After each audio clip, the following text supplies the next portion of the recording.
हम मौजूद हैं सरयू के घाट पर, झुनकी घाट पर इस वक्त। मेरे सहयोगी मृदुल भी हमारे साथ मौजूद हैं और हम लगातार चर्चा कर रहे हैं राम मंदिर की आधारशिला को रखे जाने की, राम मंदिर के निर्माण की। सावन का भजन महाराज जी गा रहे थे और मौसम का भी बहुत महत्व है और मुहूर्त का भी बहुत महत्व है। लेकिन प्रभंजनानंद जी, मेरा प्रश्न आपसे ये है कि लोग तो मुहूर्त पे भी सवाल उठा रहे हैं, कह रहे हैं कि सावन के, जिसको हम पवित्र महीना कहते हैं, उसमें भी जो निर्माण कार्य हो रहा है उसमें मुहूर्त ठीक नहीं बैठ रहा। और सवाल वो उठा रहे हैं जो धर्म को संभवतः कम जानते हैं, राजनीति उनका विषय ज़्यादा है। कई कांग्रेस के नेताओं ने सवाल उठा दिए। मैं आपको एक बात की चर्चा करना चाहूँगा। एक बार एक हाथी के गांव में पहुंचा तो उस हाथी की बहुत सारी पूजा करने लगे। उनको कोई सिंदूर लगा रहा था, कोई फल चढ़ा रहा था, कोई पुष्पांजलि अर्पित भी कर रहे थे। उनके पीछे कुत्ते भौंकने लगे। चढ़ावा उस पर चढ़ रहा है, तकलीफ़ तुम्हें क्यों हो रही है? कुत्तों ने कहा, हमें कोई तकलीफ़ नहीं है इससे, बल्कि सबसे बड़ी तकलीफ़ है ये कि हमको कोई पूछ ही नहीं रहा है। तो जो लोग चर्चा कर रहे हैं ना, बस परेशानी उनकी यही है। आज वो लोग मुहूर्त की चर्चा कर रहे हैं जिसने राम के अस्तित्व को ही नकार दिया था। जो सनातन धर्म से जो अपना वास्ता तक हटाए हुए हैं, वो लोग मुहूर्त, राम और राहु की बात करते हैं। मुझे लगता है इधर के राहु की बात करने से पहले अपने ल वाले राहु ल को हटा देते तो उनका ज़्यादा शुभ हो जाता, क्योंकि जब तक उनका राहु रहेगा ना, तब तक उनका कल्याण नहीं होने वाला है। जहाँ तक मैं शास्त्रीय परंपरा की बात कर रहा हूँ जी, श्री राम का राज्याभिषेक होने वाला था। गुरु वशिष्ठ जी के पास जाकर के महाराज दशरथ ने कहा कि एक ऐसी शुभ घड़ी बता दें, ऐसा कोई शुभ मुहूर्त बता दें जिसमें हम राम राज्याभिषेक संपन्न करा सकें। तो गुरु वशिष्ठ जो साक्षात ब्रह्मा के अवतार माने जाते हैं, आत्मा वे जायते पुत्र, तो ब्रह्मा के ही अवतार माने जाते हैं वशिष्ठ। उन्होंने एक बहुत सुंदर शब्द कहा है, सुदिन सुमंगल तब ही, कब? जब राम हूँ ही युवराज। वो घड़ी शुभ है, वो मुहूर्त शुभ है, वो समय शुभ है जिस समय राम को राजा बना दिया जाए। तो शुभ कर्म जिस समय कर दिया जाए, जिस समय राम जन्मभूमि की नींव रख दी जावे, शिला पूजन हो जावे, भूमि पूजन हो जावे, वही शुभ है। और श्री राम जन्म के समय में एक चर्चा तुलसीदास जी महाराज कहते हैं, योग लगन ग्रह वार तिथि सकल भय अनुकूल। पंचांग यही तो है जिसकी चर्चा ये लोग पंचांग की बात करते हैं। तो पंचांग के 5 अंग माने गए हैं, योग लगन ग्रह वार तिथि, यही पंचांग है। और तुलसी बाबा ने क्या कहा है, सकल भय अनुकूल। थे नहीं, भय हो गए। तो जब राम जी की शिला की पूजन होगी ना, तो सब अपने आप अनुकूल हो जाएंगे। राष्ट्रपति जब आ जाता है ना, तो सारे कर्मचारी अपने आप व्यवस्थित हो जाते हैं। श्री राम का आगमन होगा, राम राजा के रूप में अयोध्या में स्थापित हो जाएंगे। हर तरफ मंगल ही मंगल होगा, अमंगल तो कभी हो ही नहीं सकता। और ठाकुर जी साक्षात मंगल के भवन हैं, अमंगल के हरण करने वाले हैं। जिनके नाम स्मरण करने मात्र से अंदर और बाहर की शुचिता आ जाती है, उस प्रभु के कार्य के लिए घड़ी और क्षण की क्या इंतजार, क्या प्रतीक्षा। आप बिल्कुल ठीक कह रहे हैं। हम ये तो अयोध्या में भी देख रहे हैं कि प्रधानमंत्री के आने से व्यवस्थाएं बहुत चाक चौबंद हो रही हैं, चाहे वो सुरक्षा की व्यवस्था हो, चाहे वो विकास से संबंधित आदि हों। ये ज़रूर आपसे महाराज जी आप जानना चाहेंगे, मुहूर्त के विषय में आप भी हमें कुछ समझाना चाह रहे थे। और ये भी कि जो महाराज जी चर्चा कर रहे हैं कि सब कुछ अनुकूल तो उन्हीं के कृपा से हो रहा है, और फिर हम कौन होते हैं ये बताने वाले क्या अनुकूल है क्या नहीं। जी बिल्कुल। अभी आप चर्चा कर रहे थे, आप भी और महाराज जी भी, कि भगवान श्री राम स्वयं मंगल स्वरूप हैं। अच्छा, जो लोग इस पर प्रश्न चिन्ह उठा रहे हैं, उनसे एक प्रश्न है, वह राम को कितना जानते हैं? क्या उन्होंने कभी रामायण पढ़ी है? क्या उन्होंने कभी रामचरित्र सुना है? क्या राम के विषय में कभी उन्होंने चिंतन किया है? और कभी क्या वो सच में राम की पूजा में बैठे हैं? यदि राम की या भारतीय सनातन संस्कृति या धर्म की होने वाली किसी पूजा में बैठे हों, तो वहाँ एक स्वस्ति वाचन में श्लोक रोज पढ़ा जाता है, तदेव लग्नम सुदिनम तदेव तारा बलम चंद्र बलम तदेव विद्या बलम दैव बलम तदेव लक्ष्मी पते तेंघ्रियुगम स्मरामी, अथवा सीता पते तेंघ्रियुगम स्मरामी। वही लगन, वही घड़ी, वही मुहूर्त शुभ हो जाता है जब हम सीतापति माने श्री राम का स्मरण कर लेते हैं। और रामचरितमानस में लिखा है, जाकर नाम सुनत शुभ होई, मोरे गृह आवा प्रभु सोई। जिनका नाम सुनते ही शुभता आ जाती है, उनके लिए शुभ मुहूर्त की चर्चा करना उन लोगों के लिए जिन्होंने आज तक राम को जाना ही नहीं है। एक और बात मैं यहाँ पर कहना चाह रहा हूँ कि भगवान श्री राम के लिए जो मुहूर्त निकाला गया, कोई भी ज्योतिष का विद्वान यह बताए जब राम जी प्रकट हुए तो उस समय कौन सी तिथि थी? नौमी तिथि थी। कुछ ज्योतिष में दिखता में कोई कार्य शुभ नहीं है, और जब राम जी नवमी को प्रकट हो गए तो संसार का सबसे बड़ा उत्सव रामनवमी को ही मनाया जाता है। जहाँ तक ज्योतिष शास्त्र की बात है, उसमें अभिजीत मुहूर्त में भगवान प्रकट भी हुए थे, और नित्य 11:30 से 12:30 के मध्य में अभिजीत मुहूर्त आता है। अच्छा, जिन्होंने इस मुहूर्त को निकाला था उन्होंने शास्त्रार्थ को के लिए चैलेंज दिया था, तो उस समय न स्वरूपानंद सरस्वती आए, न कांग्रेस का कोई नेता आया, न कोई विद्वान आया, न कोई व्यक्ति आया। तो आप आकर के इस शास्त्रार्थ करें, आप विद्वानों से चर्चा करें। आप तो किसी चैनल पर अपनी बात कहकर भाग जाते हैं, किसी विद्वान के समक्ष बैठे और चर्चा करें। मुहूर्त है क्या?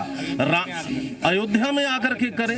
अयोध्या में उन सारे लोगों को चैलेंज दिया जा रहा है कि जो लोग यह कह रहे हैं मुहूर्त शुभ नहीं है, उनको अभिजीत के बारे में क्या पता है? अभिजीत मुहूर्त में भगवान श्री राम का शिलान्यास होने जा रहा है, जो नित्य आता है। हमारे यहाँ उसको विजय मुहूर्त कहते हैं। राम जी ने जब रावण के लिए चढ़ाई आरंभ की तो अभिजीत मुहूर्त में किया, अभी इसको विजय मुहूर्त वाल्मीकि रामायण में लिखा है। भगवान राम जिस समय प्रकट हुए थे वह भी अभिजीत मुहूर्त था, और राम जन्मभूमि का जो शिलान्यास होने जा रहा है वह भी अभिजीत मुहूर्त है। तो इस पर प्रश्न उठाना सिर्फ बिल्ली को घी हजम न होने जैसा है। ठीक है, लेकिन एक बात तो ये भी है महाराज, आप तो कह रहे हैं कि अयोध्या में आके शास्त्रार्थ हो जाए, चर्चा हो जाए। मेरा सवाल आपसे यह है कि शास्त्रार्थ तो तब होगा जब शास्त्रों का ज्ञान होगा, इसके बिना कैसे संभव है? शास्त्रों का ज्ञान होता अगर, तो जो वक्तव्य वो दे रहे हैं वो कदापि न देते जी। उनका वक्तव्य ही बता देता है कि उनका शास्त्रों का ज्ञान आधा अधूरा है। इसीलिए मैंने कहा, अभी श्री महाराज जी कह रहे थे कि जो उनको कहना होता है किसी चैनल के माध्यम से कह देते हैं, ट्वीट कर देते हैं और गायब हो जाते हैं। अगर उनमें हिम्मत है तो अयोध्या उनका स्वागत करेगी, हम सब उनका स्वागत करेंगे, और यहीं सरयू के किनारे बैठ करके लाइव, कोई एडिटेड नहीं, लाइव उनसे शास्त्रार्थ होगा, तब उन्हें पता चलेगा कि मुहूर्त अच्छा है या बुरा है, उचित है या अनुचित है। जी बिल्कुल सुंदर। अब में हम फिर से एक बार मृदुल के पास चलते हैं, वो भी घाट पे मौजूद हैं, घाट के बिल्कुल करीब। सरयू उनसे अधिकतम 2 या 3 कदम की दूरी पे हैं। मृदुल, आपके पास आ रहे हैं। बिल्कुल राम, और 2 और 3 कदम की दूरी है, लेकिन इस धारा को मैं महसूस कर सकता हूँ। और आप देख सकते हैं ये धारा, आप देखिए प्रवाह, देखिए माँ सरयू का प्रवाह देखिए, और दूर तक जहाँ भी आपकी नजर जाती है वहाँ ये सरयू की अविरल धारा है, पवित्र धारा है। और इसी धारा में वो अयोध्या का रस है, वो राम का रस है जो छिपा हुआ है, और इसी राम के रस को हम जनता तक, श्रद्धालुओं तक, दर्शकों तक पहुंचाने की कोशिश कर रहे हैं। साथ ही साथ एक भावना है, और उसी भावना के साथ, जैसा राम आप बता रहे थे कि शास्त्रों की बात है, तो शास्त्रों की बात करने के लिए इस वक्त 2 खास मेहमान हमारे साथ लगातार बने हुए हैं। और जब शास्त्रों का जिक्र आता है तो शास्त्रों में कितना महत्वपूर्ण वर्णन है ये तो हम लगातार जान रहे हैं, लेकिन आज का समय जो मुहूर्त है राम मंदिर का, उसको लेकर आप क्या कहेंगे? क्योंकि इस पर भी कुछ लोगों ने सवाल उठाए हैं। सहयोगी जो हमारे राम मौजूद हैं वहां पर भी इसी बात को लेकर चर्चा चल रही थी। आप क्या करेंगे महाराज? आप क्या कहेंगे महाराज जी? बहुत अच्छा कहेंगे। ये जो है भगवान के आने का, जाने का, या उनके शादी ब्याह कोई साहित्य नहीं होती है, वो शायद स्वयं साहित्य पर बैठे हुए हैं भगवान, समझे आप। और अयोध्या यानी समझे 9,60,000 साल यानी पहले राम का अवतार हुआ था, 9,60,000 साल से चल रहा है, समझे। कितनी बार अयोध्या बनी, कितनी बिगड़ी, लेकिन वाल्मीकि और गोस्वामी जी उसको चरितार्थ कर रहे हैं राम जन्मभूमि के लिए लेकर के, और राम के लिए उनके जीवन काल में जो हुआ है ये सब आप रामचरितमानस में देख लीजिए, वाल्मीकि में देख लीजिए। वाल्मीकि तो भगवान के समकालीन थे, वाल्मीकि जो है भगवान के समकालीन थे, क्योंकि सीता जी वाल्मीकि आश्रम में रहती थी। तो 9,60,000 साल से हमारा शास्त्र और समय चलता है। बिल्कुल, ये समय है, ये चलता रहेगा। और इस समय के साथ ही बहुत सारी ऐसी महत्वपूर्ण बातें भी हैं जो हम समझेंगे, जानेंगे। और जब कवि हृदय की बात आती है तो बहुत सारी ऐसी पंक्तियां हैं जो सुरों में जब आती हैं तो कवि हृदय का पता चलता है कि वो कहना क्या चाहता है। आप क्या कहेंगे प्रद्युमेश जी, क्योंकि शास्त्रों की जब बात आती है और वाल्मीकि से लेकर कवि तुलसीदास तक जो रामायण को रचा गया है और लोगों के मन तक पहुंचाया गया है, क्या कहेंगे? कहा जाता है सुदिन सुमंगल तब ही जब राम हो ही जुवराज। भगवान श्री राम का राज्याभिषेक जब भी हो वो दिन शुभ दिन हो जाता है, वो घड़ी शुभ घड़ी हो जाती है। हमारे वेद भगवान कहते हैं तदैव लग्नम सुदिनम तदैव तारावलम चंद्रवलम तदैव। वो सारी घड़ी शुभ हो जाती है जब भगवान श्री राम से हम जुड़ने का प्रयास करते हैं। भगवान की बड़ी अनुकंपा होती तब जाकर के उससे जुड़ने का कोई मन बना पाता है।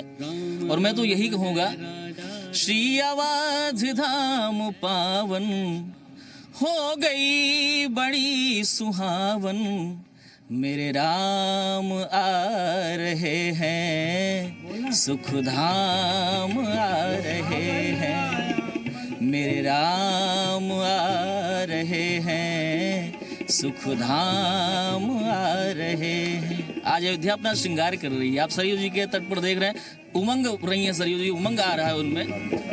ध्वज पताक तोरण वितान सब द्वार पे आज लगे हैं, और दीप मालिका के कतार दीवार पे साज सजे हैं।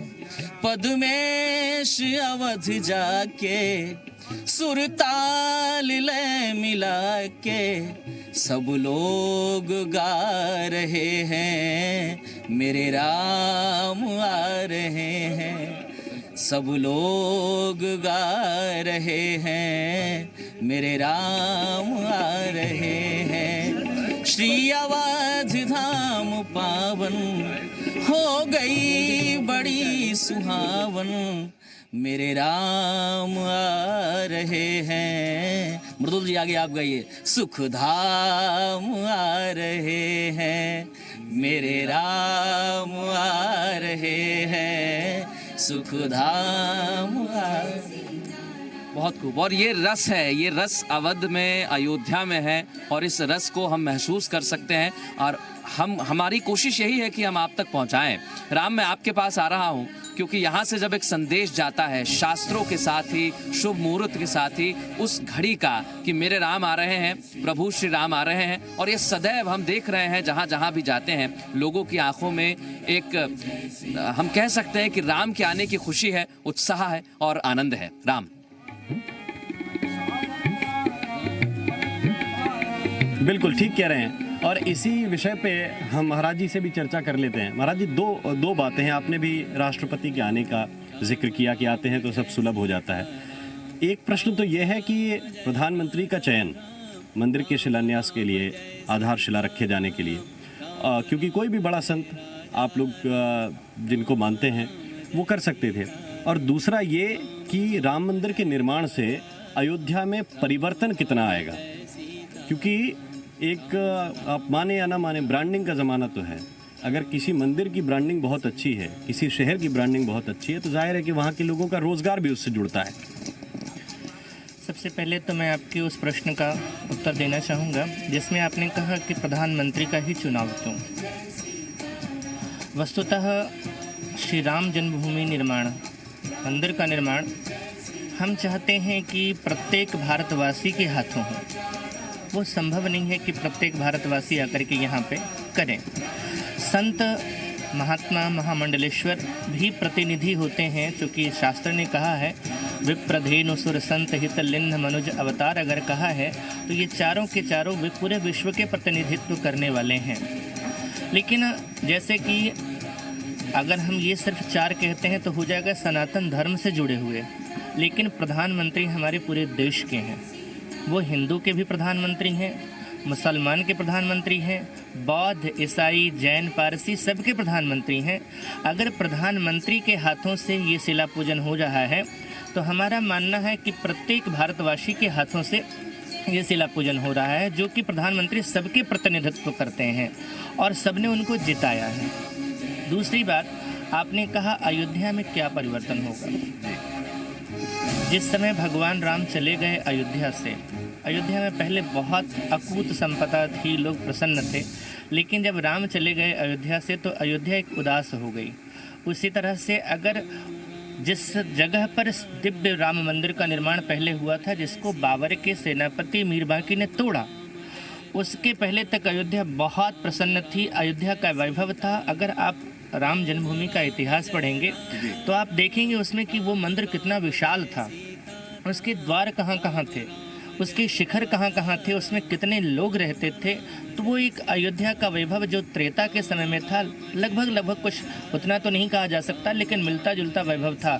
लेकिन अयोध्या को मुसलमानों ने आकर के तहस नहस कर दिया और पुनः अयोध्या को अब फिर से, जब तक राम जी की जन्मभूमि पर दिव्य भव्य राम मंदिर का निर्माण नहीं होगा, तब तक अयोध्या के विकास की हम परिकल्पना नहीं कर सकते हैं। और मुझे लगता है उसके लिए लोग कार्यशील हैं, मुख्यमंत्री कार्यरत हैं। सबसे पहले मैं आपके चैनल के माध्यम से ये संदेश जरूर देना चाहूँगा कि अयोध्या का विकास तभी संभव है जब यहाँ के लिए आवागमन सुगम हो। आज ये अयोध्या का दुर्भाग्य है, हम लोगों के लिए बहुत दिक्कत की बात है। सुरक्षा के नाम पर अयोध्या को अभी भी जकड़ के रखा गया है। अगर कोई आम व्यक्ति, आम जनमानस यहाँ आना चाहेगा अयोध्या, मेले के समय में उस व्यक्ति को 5 किलोमीटर पहले अपनी गाड़ी को त्याग करना पड़ता है। तो पहले तो वो रोड सुगम हो, सुरक्षा के नाम पर जो जकड़ी हुई है अयोध्या, उसको फ्री करें। दूसरी बात, रेल का साधन, अभी तक अयोध्या इतनी चर्चा हो रही है, लेकिन अयोध्या में दोहरीकरण नहीं है, रेल मार्ग दोहरा नहीं है, इलेक्ट्रिक नहीं है, कोई अच्छी ट्रेन नहीं है। अगर आप लखनऊ से रेल के मार्ग से अयोध्या आना चाहेंगे तो आपको 5 घंटा लगेगा, न तो कोई एयरपोर्ट है। तो जब तक एयरपोर्ट का निर्माण नहीं होता है, मैं ये नहीं कहता कि नहीं कर रहे हैं, लेकिन हम तब तक नहीं मानेंगे जब तक कोई फ्लाइट यहाँ लैंड नहीं कर जाए।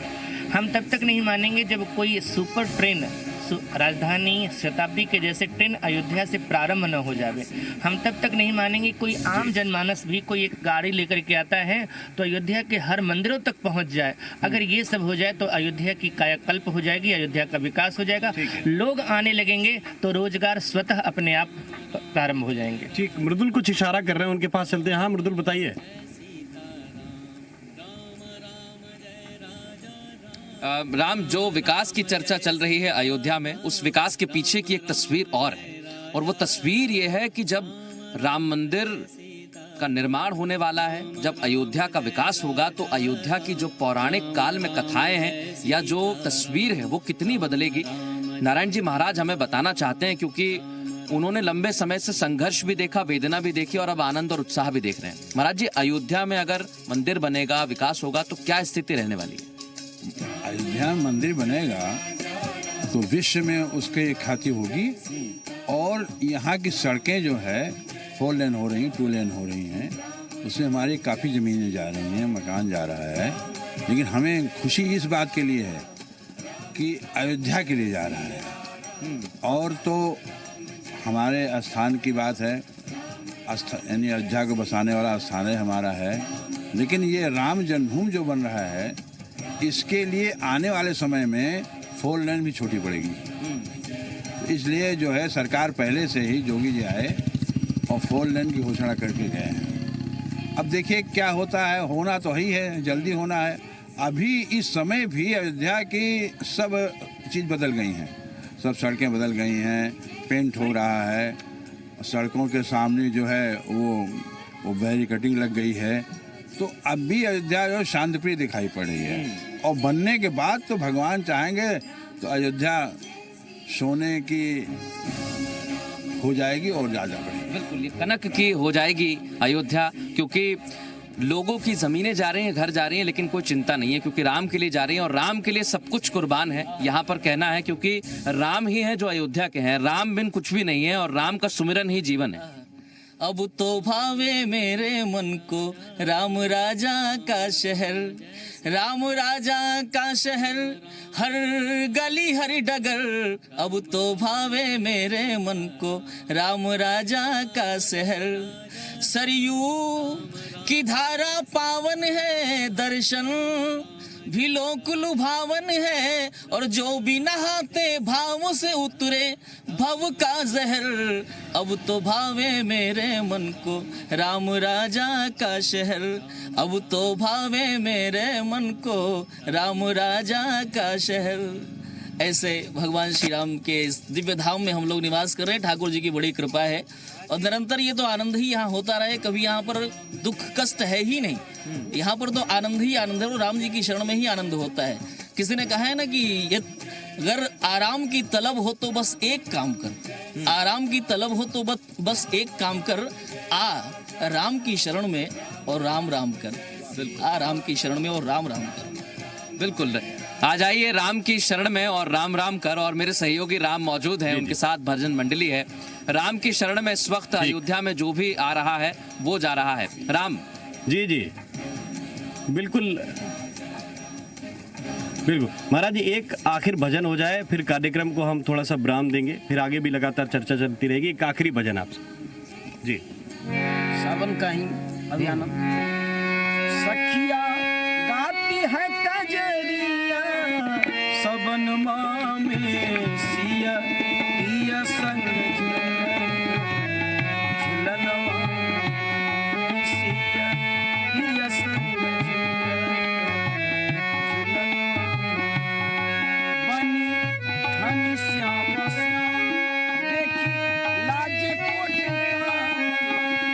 धनी श्याम देखी लाजे कोटि उपमा कतहु न मिले भुवन में सिया पिया संग। जो है सावन का महीना और इसका आनंद आप जरूर लीजिएगा। अभी तो कोविड के चलते बहुत सी गाइडलाइन सरकार ने तय कर रखी हैं, भीड़ न जुटे इसके लिए, लेकिन इसके बाद जब चीजें व्यवस्थित होंगी तब आप आइए अयोध्या और तब जाकर आप इस आनंद को अनुभव कर सकेंगे। बहुत बहुत धन्यवाद महाराज जी आप सभी लोगों का हमारे साथ जुड़ने के लिए।